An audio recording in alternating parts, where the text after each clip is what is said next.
El libro de Urantía, página 1524. Documento 137. El tiempo de espera en Galilea. En las primeras horas de la mañana del sábado 23 de febrero del año 26 de JC, Jesús descendió de las montañas para reunirse con el grupo de Juan, que acampaba en Pella. Durante todo ese día, Jesús se mezcló con las multitudes.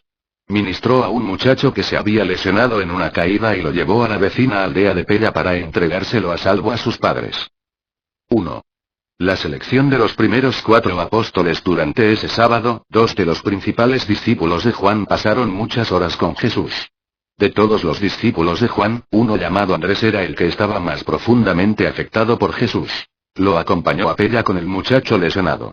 En el camino de vuelta al campamento de Juan, le hizo a Jesús muchas preguntas, y poco antes de llegar a su destino, se detuvieron, conversando un rato, durante el cual dijo Andrés: Te observo desde que viniste a Capernaum, y creo que eres el nuevo maestro, y aunque no comprendo tus enseñanzas por completo, estoy plenamente decidido a seguirte. Me sentaré a tus pies y aprenderé toda la verdad sobre el nuevo reino.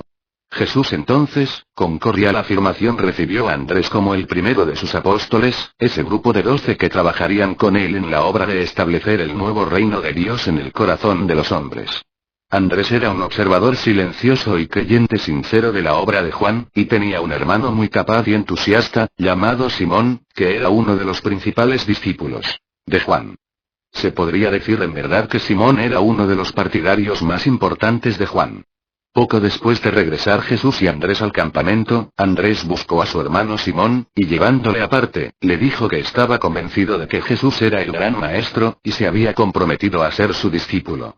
Continuó diciéndole que Jesús había aceptado su oferta de servicio, y le sugirió que él, Simón, fuera también a donde Jesús y se ofreciera para servir en la hermandad del nuevo reino.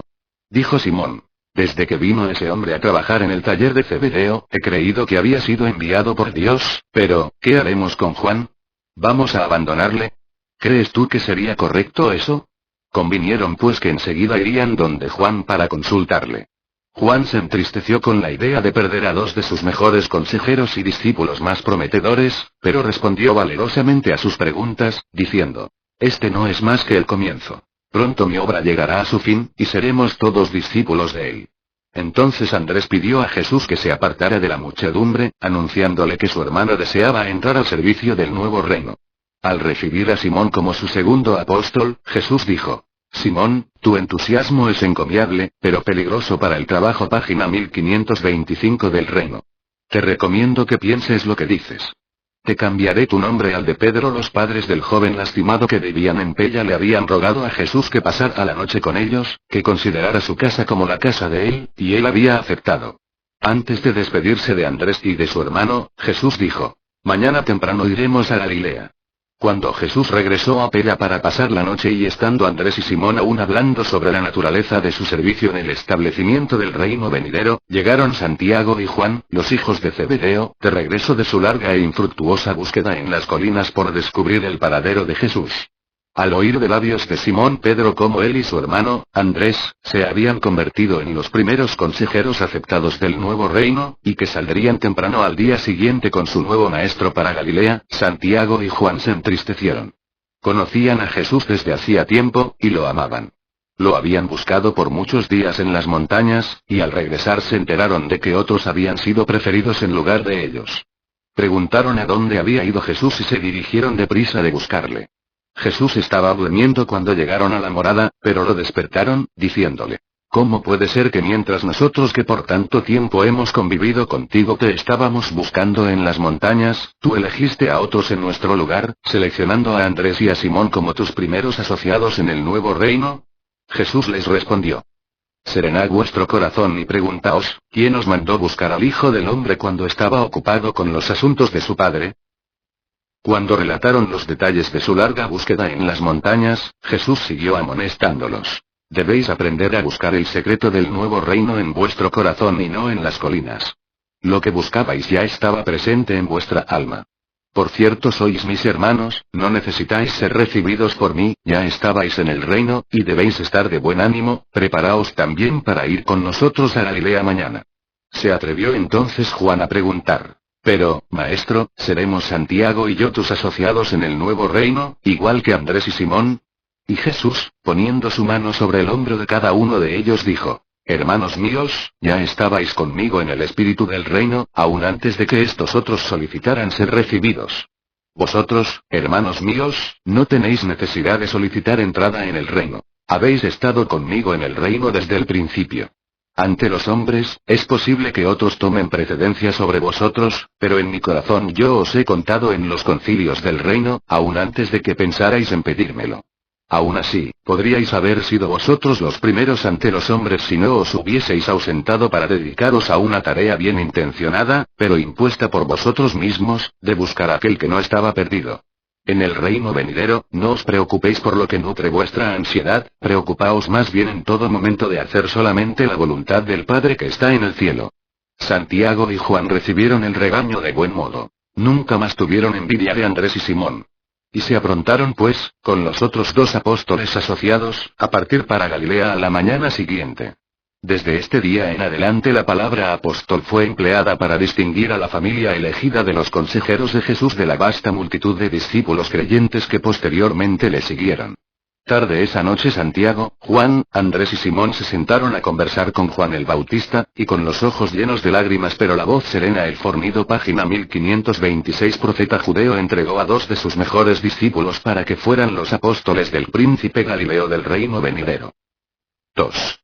La elección de Felipe y Natanael en la mañana del domingo 24 de febrero del año 26 de JC, junto al río cerca de Pella, Jesús se despidió de Juan el Bautista a quien no volvería a ver nunca más en la carne. Ese día, al partir Jesús con sus 4 discípulos apóstoles hacia Galilea, había gran tumulto en el campamento de los seguidores de Juan. La primera gran división estaba a punto de ocurrir. El día anterior, Juan había hecho su pronunciamiento positivo a Andrés y a Esdras en el sentido de que Jesús era el libertador. Andrés decidió seguir a Jesús, pero Esdras rechazó al manso carpintero de Nazaret, proclamando a sus asociados: dice el profeta Daniel que el Hijo del Hombre vendrá envuelto en las nubes del cielo, en poder y gran gloria. Este carpintero Galileo, este constructor de barcas de Capernaum, no puede ser el liberador. ¿Es posible que semejante don divino salga de Nazaret? Este Jesús es pariente de Juan, y por la bondad de su corazón ha sido engañado nuestro maestro. Mantengámonos apartados de este falso Mesías. Cuando Juan regañó a Esdras por estos pronunciamientos, este se separó, llevándose a muchos discípulos y dirigiéndose hacia el sur. Este grupo siguió bautizando en nombre de Juan y finalmente fundó una secta de los que creían en Juan pero se negaban a aceptar a Jesús. Hasta el día de hoy aún queda en Mesopotamia un resto de este grupo. Mientras se producían estos disturbios entre los seguidores de Juan, Jesús y sus 4 discípulos apóstoles adelantaban camino hacia Galilea. Antes de cruzar el Jordán para ir por el camino de Naín a Nazaret, Jesús, al posar la mirada sobre el camino, vio a un tal Felipe de Betsaida que venía hacia ellos con un amigo. Jesús conocía a Felipe de tiempo antes, y era este también conocido de los 4 noveles apóstoles. Iba con su amigo Natanael a donde Juan, en Pella, para conocer más acerca del mentado advenimiento del reino de Dios, y se encantó de saludar a Jesús. Felipe admiraba a Jesús desde que éste vino a Capernaum. Pero Natanael, que vivía en Caná de Galilea, no conocía a Jesús. Felipe se aproximó pues para saludar a sus amigos mientras Natanael descansaba bajo la sombra de un árbol a la orilla del camino. Pedro llevó aparte a Felipe y le explicó que ellos, refiriéndose a él, Andrés, Santiago y Juan, acababan de asociarse con Jesús en el nuevo reino e instó a Felipe con apremio que se alistara también como voluntario para este servicio. ¿Qué dilema para Felipe? ¿Qué hacer? Aquí, de sopetón, junto al camino, cerca del Jordán, se le planteaba para su resolución inmediata la decisión más importante de su vida. A esta altura se encontraba sumido en conversación intensa con Pedro, Andrés y Juan mientras Jesús trazaba para Santiago el itinerario de viaje a través de Galilea hasta Capernaum. Finalmente, le sugirió Andrés a Felipe: ¿por qué no le preguntas al maestro? Repentinamente despertó Felipe a la idea de que Jesús era un gran hombre, posiblemente el Mesías, y decidió que aceptaría la decisión de Jesús en este asunto. Y fue derecho a él, preguntándole: Maestro, ¿debo descender donde Juan, o unirme a mis amigos que te siguen? Jesús le respondió: sígueme. Felipe se emocionó con la seguridad de que había encontrado al liberador. Con un gesto, indicó Felipe a sus amigos que aguardaran un momento mientras él se dirigía apresuradamente a contarle la nueva de su decisión a su amigo Natanael, quien permanecía sentado debajo de la morera, reflexionando sobre las Página 1527. Muchas cosas que había oído respecto de Juan el Bautista, el reino venidero, y el Mesías esperado. Felipe interrumpió su meditación, exclamando: he encontrado al libertador, aquel de quien escribieron Moisés y los profetas y a quien Juan ha proclamado. Natanael levantó la vista e inquirió: ¿de dónde viene este maestro? Felipe le replicó: es Jesús de Nazaret, el hijo de José, el carpintero, recientemente residente de Capernaum. Muy sorprendido, preguntó Natanael: ¿puede algo tan bueno venir de Nazaret? Pero Felipe, tomándole del brazo, le dijo: ven y ve. Condujo pues Felipe a Natanael donde Jesús, quien, mirando benignamente el rostro de este incrédulo honesto, dijo: he aquí un auténtico israelita, en quien no hay engaño. Sígueme. Y Natanael, volviéndose a Felipe, le dijo: tienes razón. Él es en verdad un maestro de los hombres. Yo también le seguiré, si soy digno. Jesús, haciéndole un gesto afirmativo a Natanael, volvió a decirle: sígueme. Ya había reunido Jesús la mitad de su futuro cuerpo de asociados íntimos, 5 que le habían conocido por algún tiempo, más un extraño, Natanael. Sin más dilación cruzaron el Jordán, y pasando por la aldea de Naín, llegaron a Nazaret en las últimas horas de esa tarde.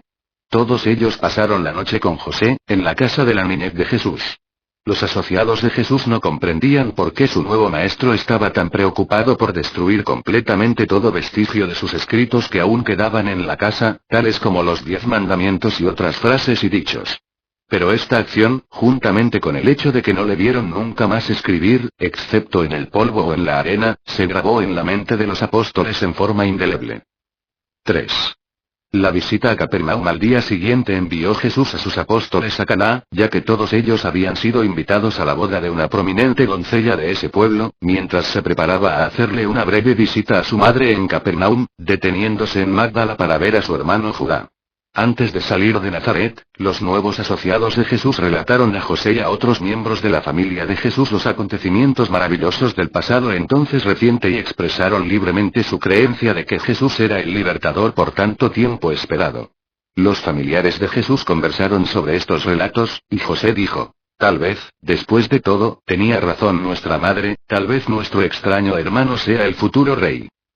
Judá había estado presente en el bautismo de Jesús y, con su hermano Santiago, se había convencido totalmente de la misión de Jesús en la tierra.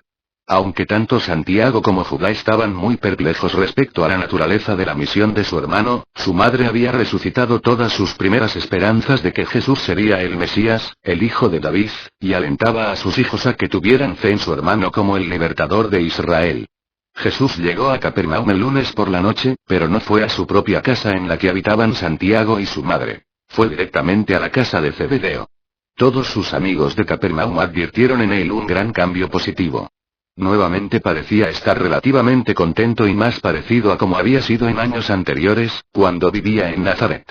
Durante varios años, antes de su bautismo y de los períodos de retiro, justo antes y después, se había vuelto cada vez más serio y reservado. Ahora, les parecía a todos ellos que había vuelto a ser página 1528 como era antes.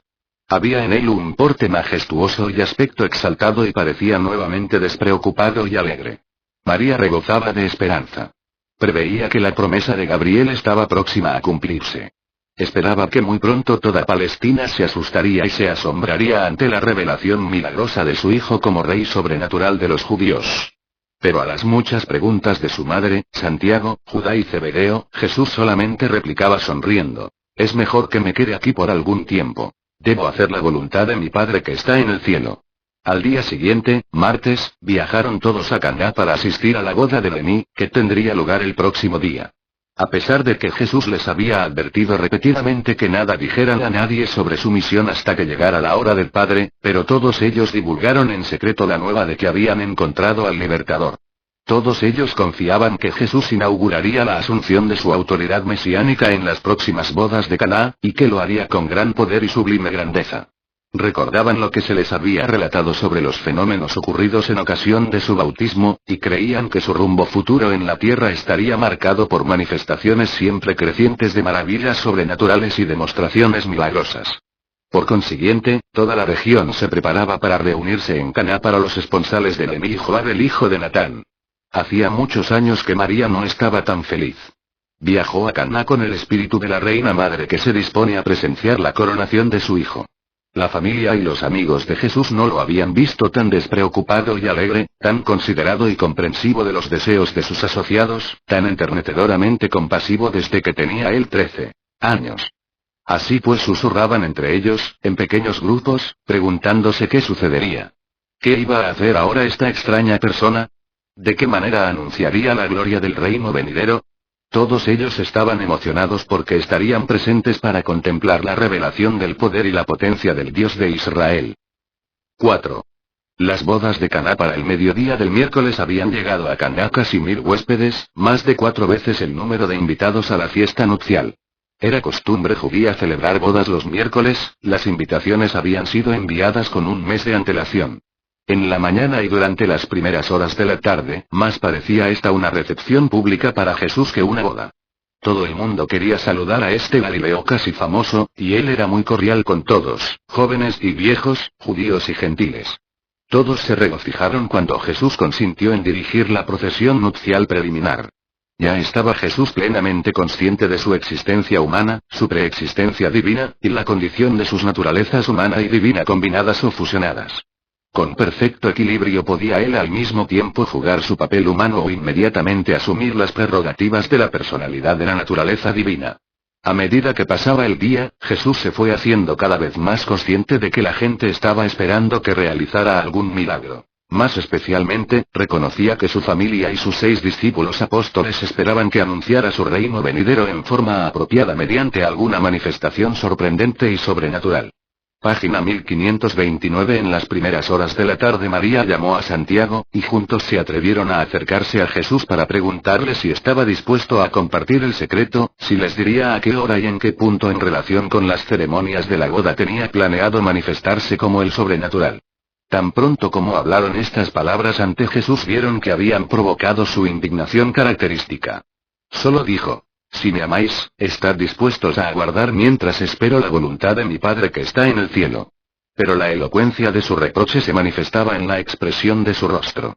Esta acción de su madre mucho desilusionó al Jesús humano, y mucho le pesó su propia reacción a la sugerencia de ella de que se permitiera una demostración exterior de su divinidad. Era esa precisamente una de las cosas que él había decidido tan recientemente, durante su retiro en las montañas, no hacer. Por varias horas María estuvo muy deprimida. Le dijo a Santiago: no puedo comprenderle. ¿Qué significa todo esto?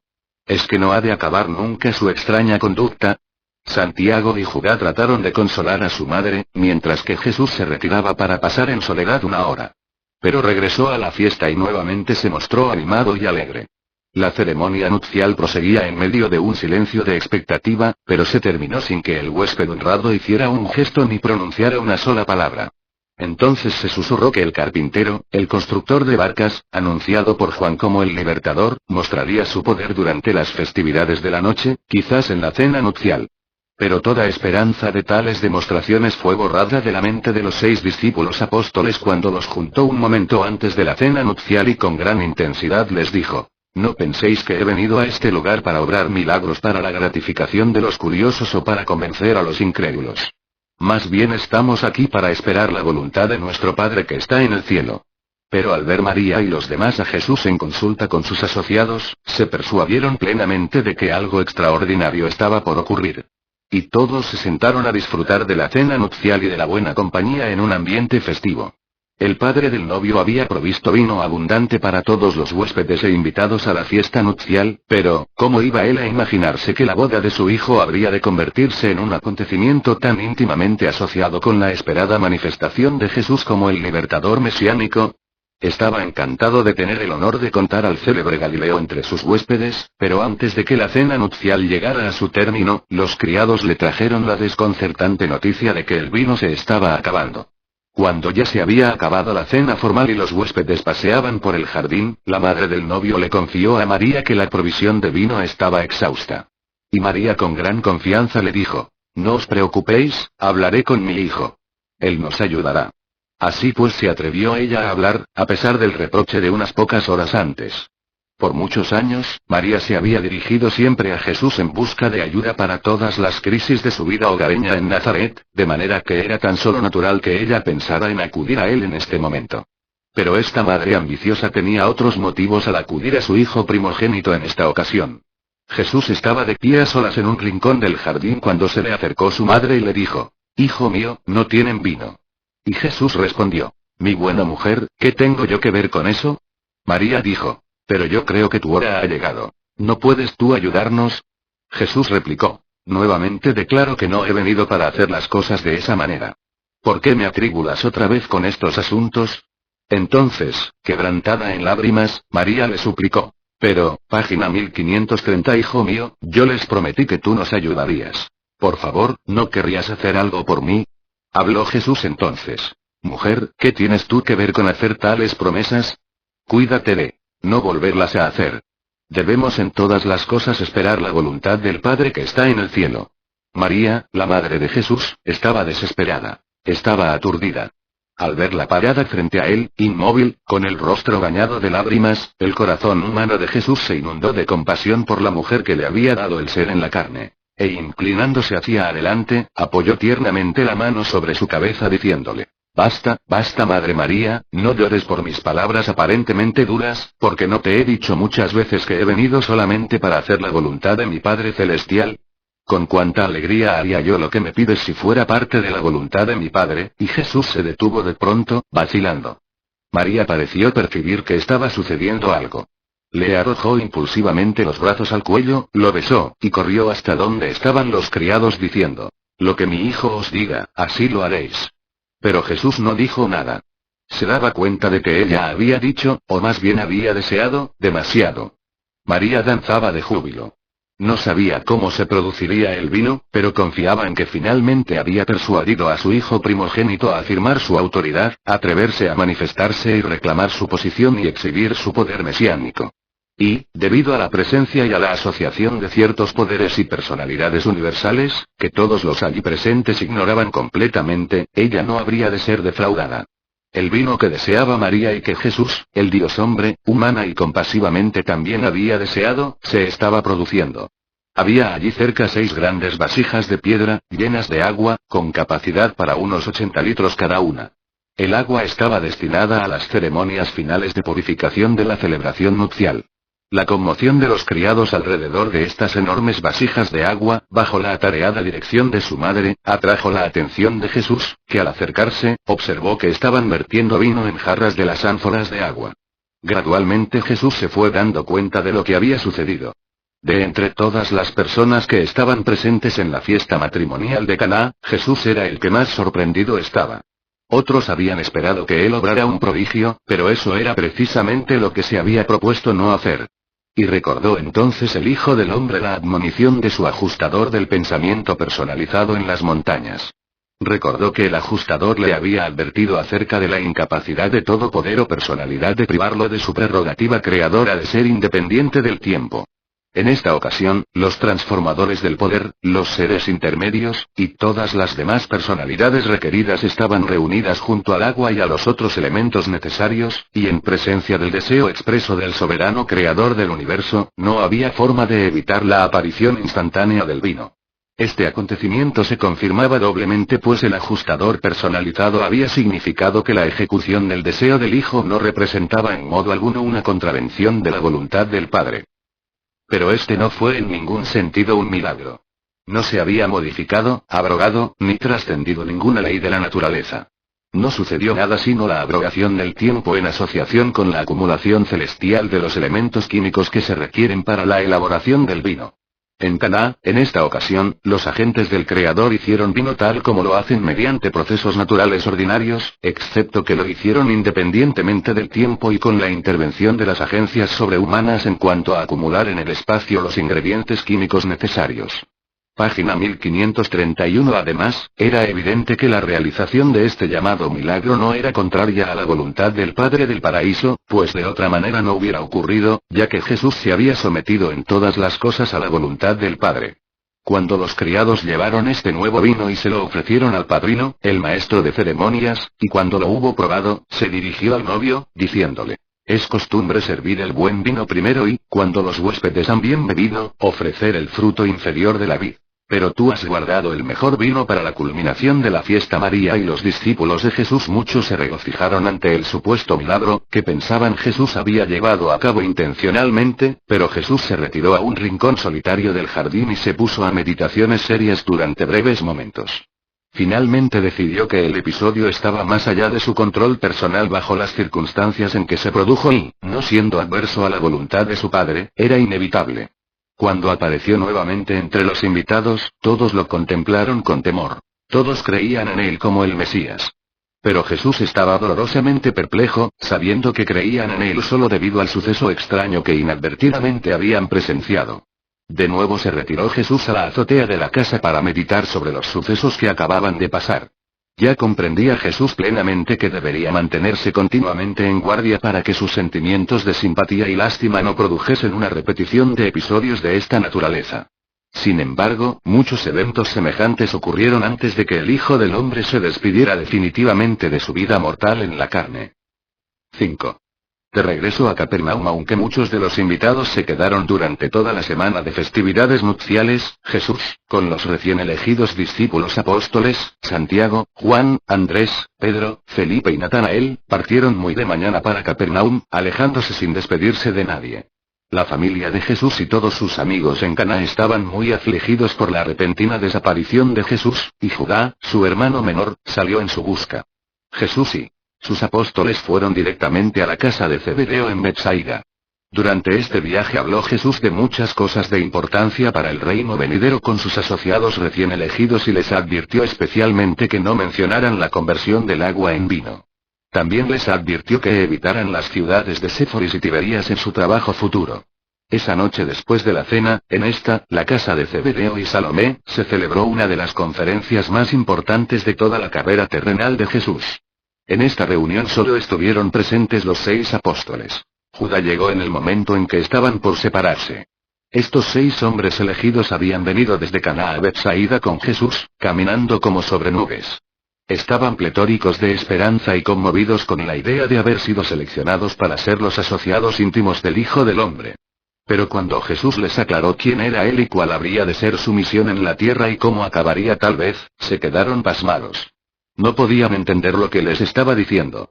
Se quedaron mudos. Aún Pedro estaba anonadado de manera indescriptible. Solo Andrés, el pensador profundo, se atrevió a replicar a las palabras que Jesús había pronunciado a la manera de consejo. Cuando percibió Jesús que ellos no comprendían su mensaje, cuando vio que sus ideas sobre el Mesías judío estaban completamente cristalizadas, los mandó a descansar mientras caminaba conversando con su hermano Judá. Antes página 1532 de despedirse Judá de Jesús, le dijo con gran sentimiento: mi padre hermano, nunca te he comprendido. No sé de cierto si eres lo que mi madre nos ha enseñado, y no comprendo plenamente el reino venidero, pero sé de seguro que eres un poderoso hombre de Dios. He oído la voz en el Jordán, y creo en ti, no importa quién eres tú. Y cuando hubo hablado, se marchó, yéndose a su casa en Magdala. Esa noche Jesús no durmió.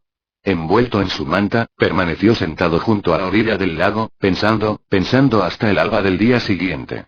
Después de las largas horas de esa noche de meditación, Jesús llegó a entender claramente que jamás conseguiría que sus discípulos lo vieran de otra manera que como el Mesías por mucho tiempo esperado. Finalmente reconoció que no había otro camino para lanzar su mensaje del reino que no fuera el del cumplimiento de la predicción de Juan, y de aquel que estaban esperando los judíos. Después de todo, aunque no era él el Mesías de tipo davídico, era en verdad el cumplimiento de las profecías de los visionarios más espiritualmente dispuestos de antaño. No volvió pues a negar por completo que fuera el Mesías. Decidió dejar la resolución final de esta complicada situación a la voluntad del Padre. A la mañana siguiente Jesús se reunió con sus amigos para desayunar, pero formaban un grupo melancólico. Conversó con ellos y al final del desayuno los reunió en torno suyo y les dijo: es la voluntad de mi Padre que nos quedemos por aquí durante una temporada. Vosotros habéis oído a Juan decir que había venido para preparar el camino para el reino. Por lo tanto nos corresponde a nosotros aguardar que Juan termine su predicación.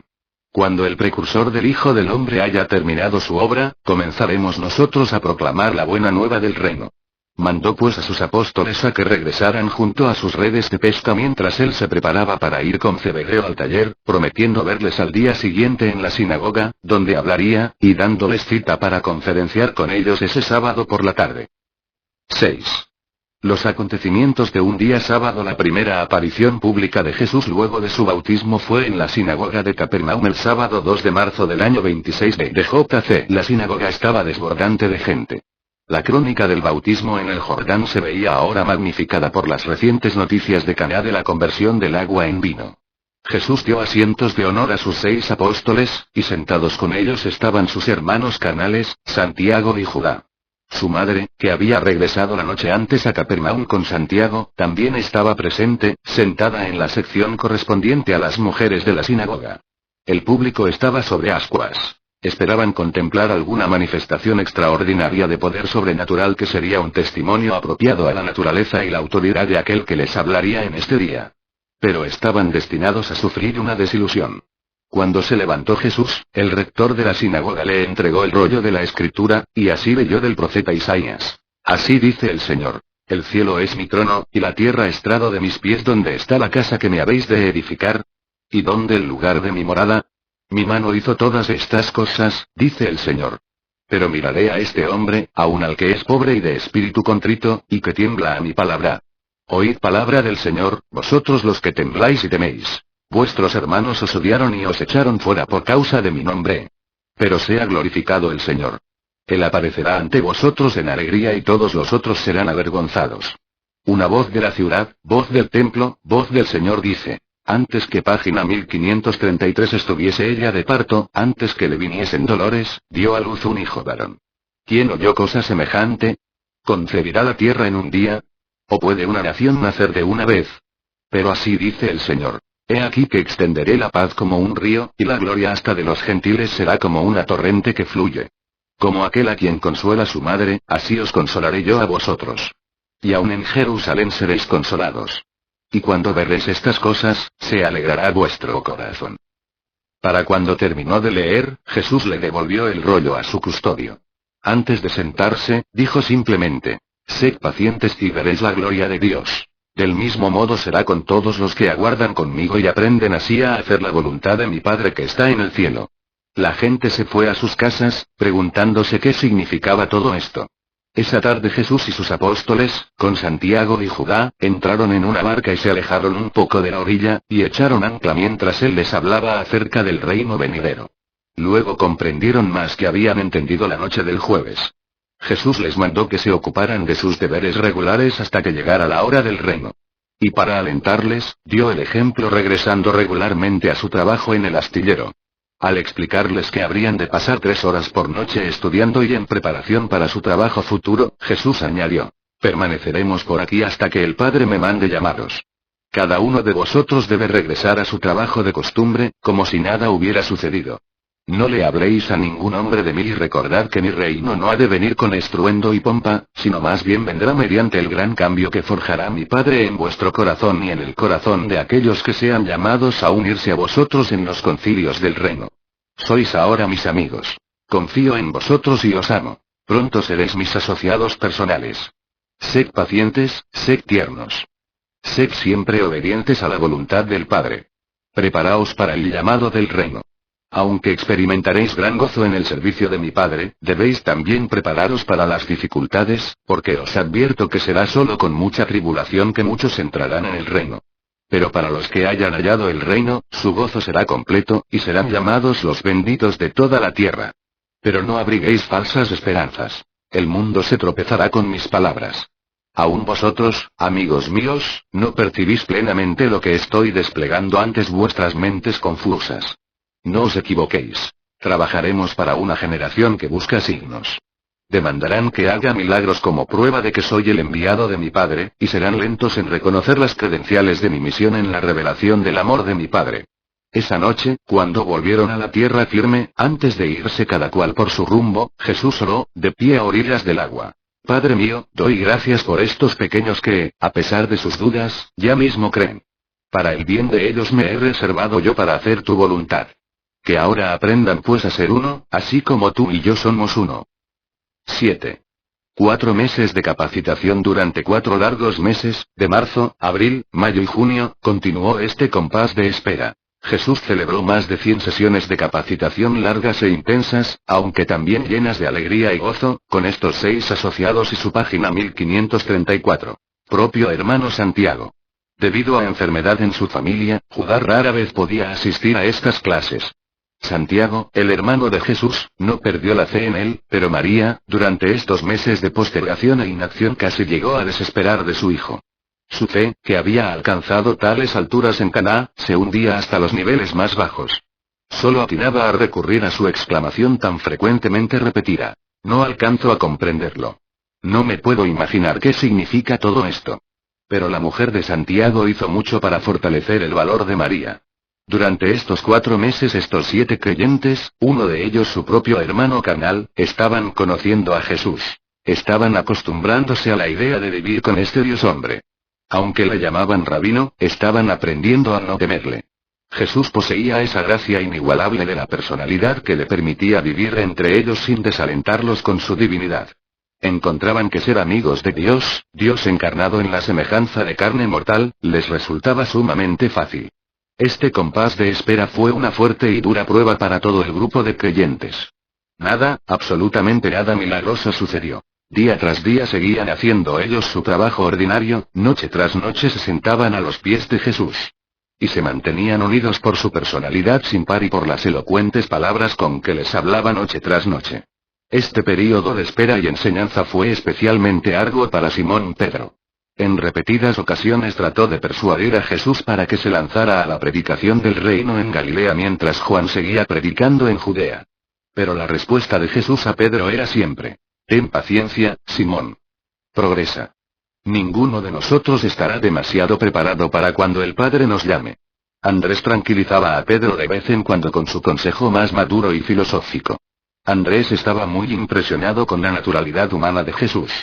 No se cansaba de contemplar a aquel que, viviendo tan cerca de Dios, podía ser tan cordial y misericordioso con los hombres. Durante todo este período Jesús no habló en la sinagoga sino 2 veces. Hacia el fin de estas muchas semanas de espera, los comentarios acerca de su bautismo y del vino de Caná habían comenzado a aquietarse. Y Jesús se aseguró de que no ocurrieran más milagros aparentes durante este período. Pero aunque vivían ellos tan apaciblemente en Betsaida, informes de los extraños hechos de Jesús habían llegado a oídos de Herodes Antipas, quien a su vez envió espías para enterarse de lo que ocurría. Pero Herodes estaba más preocupado por la predicación de Juan. Decidió pues no importunar a Jesús, cuya obra proseguía tan apaciblemente en Capernaum. Durante este tiempo de espera, Jesús se esforzó en enseñar a sus asociados cuál debía ser su actitud hacia los varios grupos religiosos y partidos políticos de Palestina.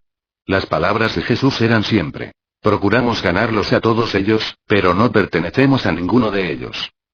Los escribas y rabinos, en conjunto, eran llamados fariseos. Se referían a sí mismos como los asociados. De muchos modos eran el grupo más progresista entre los judíos, pues habían adoptado muchas enseñanzas que no se encontraban claramente en las escrituras hebreas, como la creencia en la resurrección de los muertos, una doctrina que solo era mencionada por Daniel, un profeta posterior. Los saduceos se componían del sacerdocio y de ciertos judíos ricos. No eran tan estrictos en cuanto a los detalles del cumplimiento de la ley.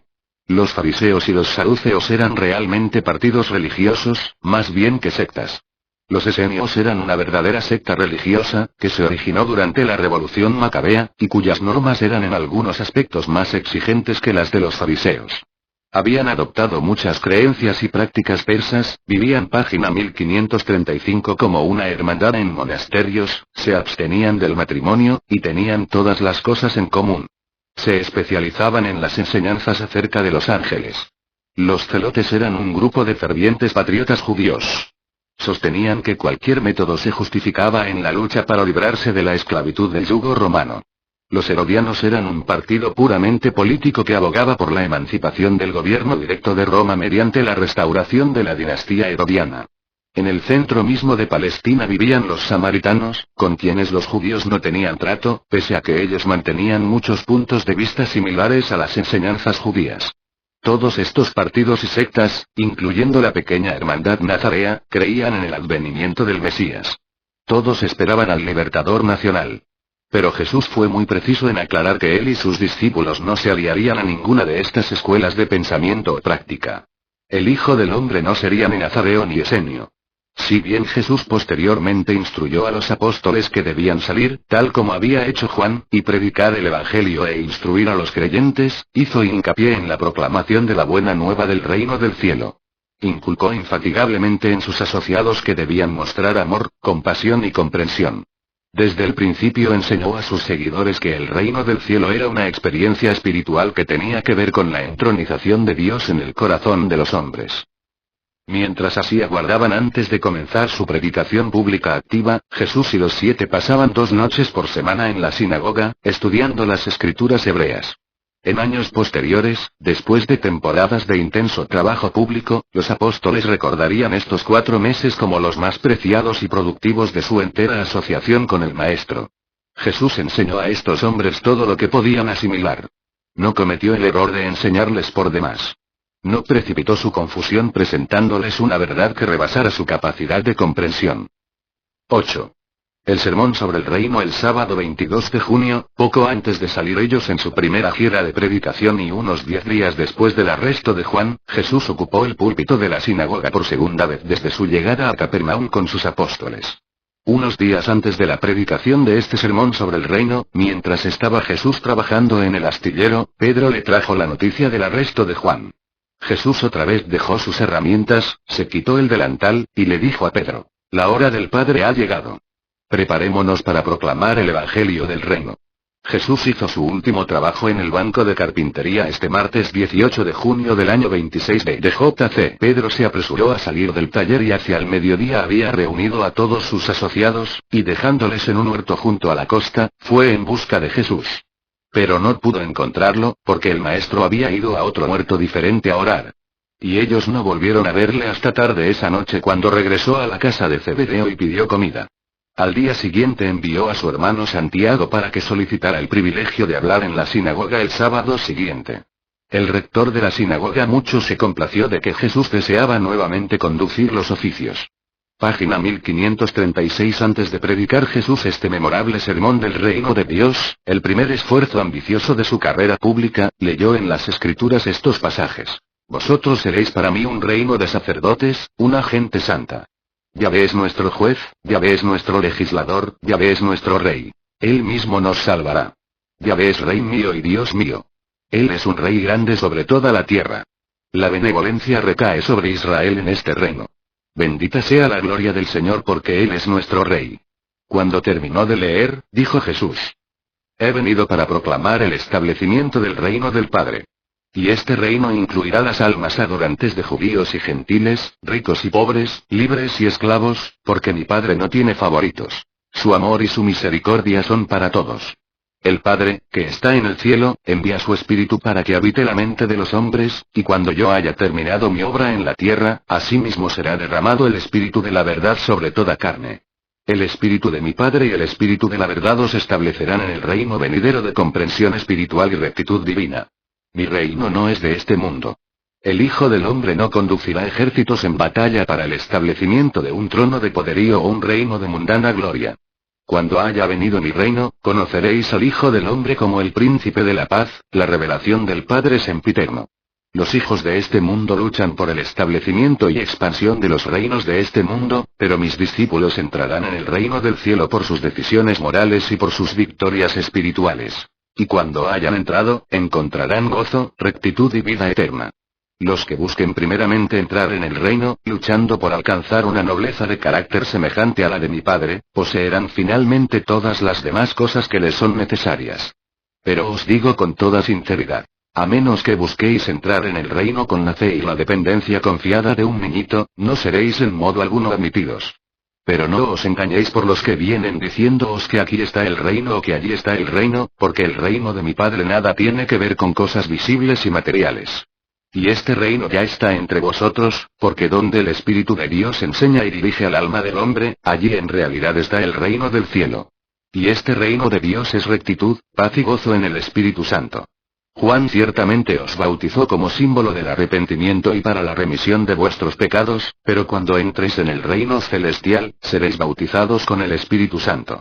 En el reino de mi padre no habrá ni judío ni gentil, solo los que buscan la perfección mediante el servicio, porque declaro que el que quisiese ser grande en el reino de mi padre debe primero hacerse siervo de todos.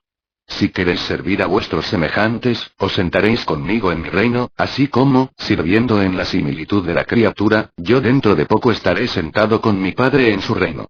Este nuevo reino es semejante a una semilla que crece en tierra fértil. No alcanza rápidamente su plena fructificación. Hay un intervalo de tiempo entre el establecimiento del reino en el alma del hombre y la hora en que el reino madura hasta llegar a su plena fructificación de la justicia perdurable y la salvación eterna. Y este reino que os declaro no es un gobierno de poder y abundancia. El reino del cielo no es asunto de comida y bebida, sino más bien de una vida de rectitud progresiva y de creciente gozo en el servicio perfeccionador de mi Padre. Página 1537 que está en el cielo. Porque no ha dicho acaso el Padre de sus hijos del mundo: es mi voluntad que lleguéis a ser perfectos, así como yo soy perfecto. He venido a predicar la buena nueva del reino. No he venido a aumentar las cargas pesadas de los que quieran entrar en este reino. Proclamo un camino nuevo y mejor, y los que puedan entrar en el reino venidero disfrutarán del descanso divino. Sea lo que fuere que os costaré en las cosas del mundo, sea el que fuera el precio que paguéis para entrar en el reino del cielo, recibiréis muchas veces más en gozo y progreso espiritual en este mundo, y vida eterna en la era venidera. La entrada en el reino del Padre no aguarda los ejércitos que marchan, el derrocamiento de los reinos de este mundo, ni el quebrantamiento del yugo de los cautivos. El reino del cielo está cerca, y todo el que entrare ahí encontrará libertad abundante y salvación dichosa. Este reino es un dominio eterno. Los que entran en el reino ascenderán hasta mi Padre. Ciertamente alcanzarán la diestra de su gloria en el paraíso. Y todos los que entren en el reino del cielo se convertirán en los hijos de Dios, y en la era venidera ascenderán hasta el Padre. Y yo no he venido a llamar a los que van a ser justos, sino a los pecadores y a los que están hambrientos y sedientos de la rectitud de perfección divina. Juan vino a predicar arrepentimiento para prepararos para el reino. Ahora yo he venido a proclamar la fe, el regalo de Dios, como el precio de entrada en el reino del cielo. Si únicamente creéis en que mi Padre os ama con un amor infinito, ya estáis en el reino de Dios. Cuando hubo hablado así, se sentó. Todos los que le oyeron se maravillaron de sus palabras. Sus discípulos se admiraron. Pero la gente no estaba preparada para recibir la buena nueva de labios de este Dios hombre. Aproximadamente un tercio de los que le oyeron, creyeron en el mensaje, aunque no podían comprenderlo plenamente. Aproximadamente un tercio se dispuso a rechazar en su corazón tal concepto puramente espiritual del reino esperado, en tanto que el tercio restante no pudo comprender sus palabras, y muchos realmente creían que él estaba fuera de sí.